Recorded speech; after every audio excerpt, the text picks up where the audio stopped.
Cette décision a été prise à un instant précis. Elle paraissait rationnelle. Ses conséquences ont été irréversibles. Voici le point zéro. Le 12 septembre 2008, une décision critique est prise. Le conseil d'administration de Lehman Brothers refuse une offre de rachat. L'acheteur potentiel est Bank of America. La décision est prise sur un week-end, dans un contexte de crise aiguë. Elle engage directement la survie immédiate de l'entreprise. À ce moment précis, Lehman Brothers n'est pas une entreprise ordinaire. C'est une banque d'investissement systémique. Elle est fortement interconnectée avec le reste du système financier. Son activité dépend massivement du financement de court terme. Sans accès continu à la liquidité, son modèle économique ne peut pas fonctionner. Le contexte est déjà fortement dégradé. Depuis plusieurs semaines, les marchés doutent de la solidité des bilans bancaires. Les actifs liés au subprime perdent rapidement de la valeur. La confiance entre institutions financières est en train de disparaître. Dans cet environnement, chaque rumeur devient un risque existentiel. Pour Lehman Brothers, la situation est claire. L'accès au financement se referme. Les contreparties exigent plus de garanties ou refusent de prêter.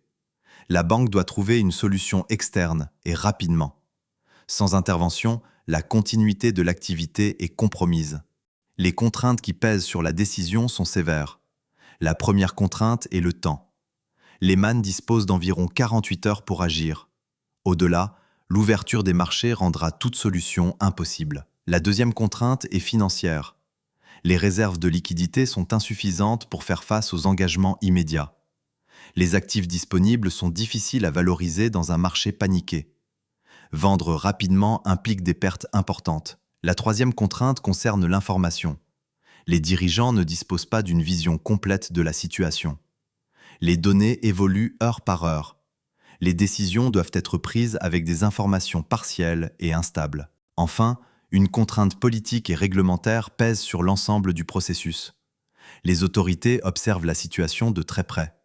Toute décision aura des conséquences systémiques. Mais aucune garantie explicite n'est donnée à ce stade. Dans ce contexte, la décision repose sur une hypothèse centrale. Cette hypothèse est qu'un soutien public interviendra si la situation devient critique. Elle n'est pas formalisée, elle n'est pas contractuelle, mais elle est considérée comme probable. Cette hypothèse s'appuie sur un précédent récent. Quelques mois plus tôt, Bear Stearns a été sauvé. Les autorités avaient jugé sa faillite trop dangereuse pour le système. Ce précédent crée une attente implicite. Lehman Brothers se perçoit comme tout aussi systémique. À partir de cette hypothèse, plusieurs options existent. La première option consiste à refuser le rachat. Cette option permet de préserver l'indépendance de la banque. Elle évite une dilution massive des actionnaires. Mais elle suppose qu'une solution alternative apparaîtra rapidement. La deuxième option consiste à accepter le rachat. Cette solution implique une perte de contrôle. Elle entraîne une dilution significative. Mais elle garantit une continuité immédiate des opérations. La troisième option consiste à organiser un démantèlement accéléré. Les actifs seraient vendus séparément. Cette solution est complexe. Elle nécessite du temps que Lehman ne possède pas. L'option retenue est le refus du rachat. Cette décision est prise sans garantie publique formelle. Aucune solution de financement sécurisée n'est finalisée.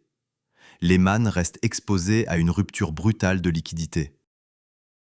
La décision est exécutée immédiatement. Le week-end s'achève sans accord. Les marchés ouvrent dans un climat de défiance extrême. La banque ne parvient pas à rétablir la confiance de ses contreparties. 48 heures plus tard, Lehman Brothers fait faillite. Il s'agit de la plus grande faillite bancaire de l'histoire moderne. Environ 158 milliards de dollars de valeur sont détruits. Le choc dépasse largement l'entreprise elle-même. Le marché interbancaire se fige presque instantanément. Les banques cessent de se prêter entre elles. La méfiance devient totale.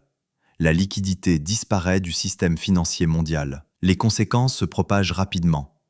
Des institutions solides se retrouvent fragilisées. Les États doivent intervenir massivement.